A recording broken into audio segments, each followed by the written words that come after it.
حضرت عبداللہ ابن عمر رضی اللہ تعالیٰ عنہ بیمار ہو گئے، شدید علیل تھے، طبیعت مبارک میں کمزوری آ گئی، کچھ کھانے کو دل نہیں کرتا تھا، گھر والے بار بار کہتے کچھ کھا لیجئے کچھ کھا لیجئے، نہیں کھاتے تھے۔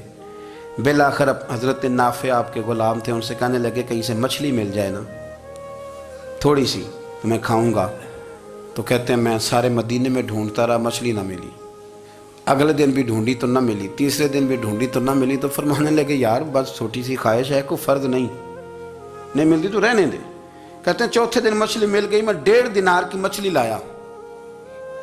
لا کے حضرت عبداللہ ابن عمر رضی اللہ تعالیٰ عنہ کے سامنے جو مچھلی رکھی تو آپ نے لقمہ روٹی کا توڑا تھا، مچھلی کو لگانے لگے کہ دروازے پہ فقیر نے آ کے آواز دی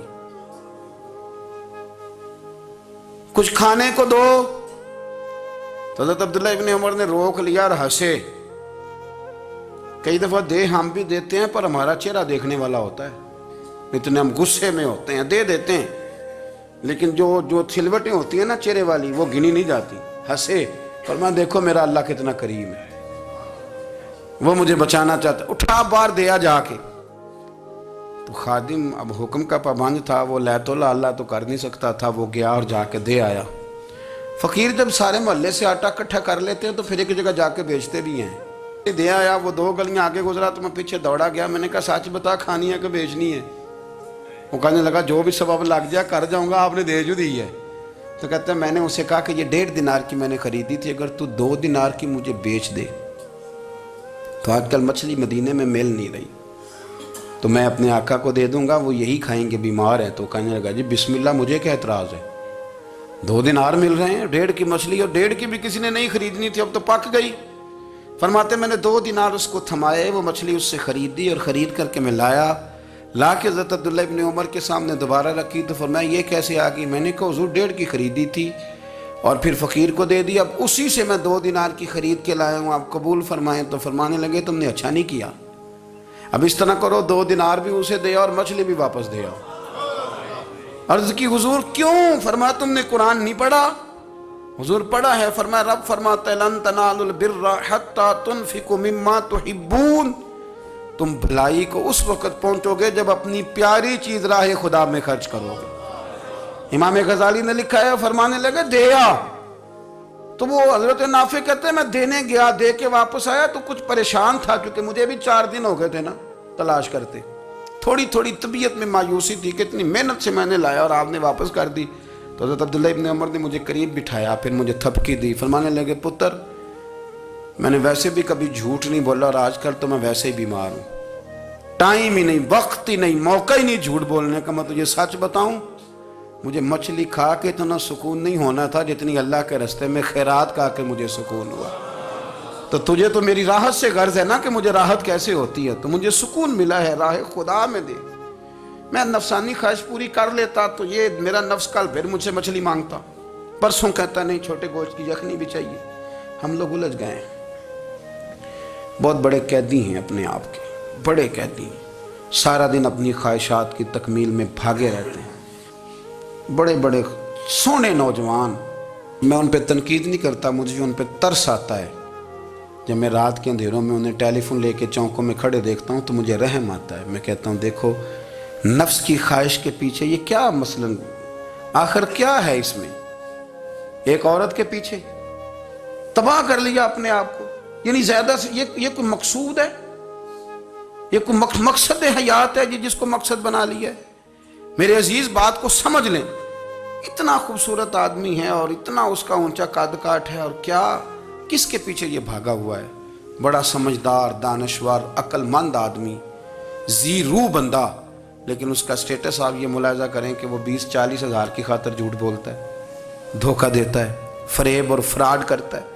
ہم اپنی نفسانی خواہشات کے پیچھے اس طرح بھاگتے ہیں کہ ہم اصل سے رہ جاتے ہیں۔ میری باتوں کی سمجھ آ رہی ہے آپ حضرات؟ تھوڑا تھوڑا کر کے، ایک ایک کر کے ان کی باتیں کم مانیں۔ وہ ضروری تو نہیں نا کہ سویرے ناشتہ بازار سے اپنی مرضی کا تگڑا کیا ہے، بازار سے لا کے پوڑیاں چنے بہترین کھائے، اور پوڑیاں چنے ابھی کھائے نہیں، شاپر میں ڈالے ہوئے ہیں، اور وہ لے کے ابھی آ رہا ہے تو ساتھ ہی رستے سے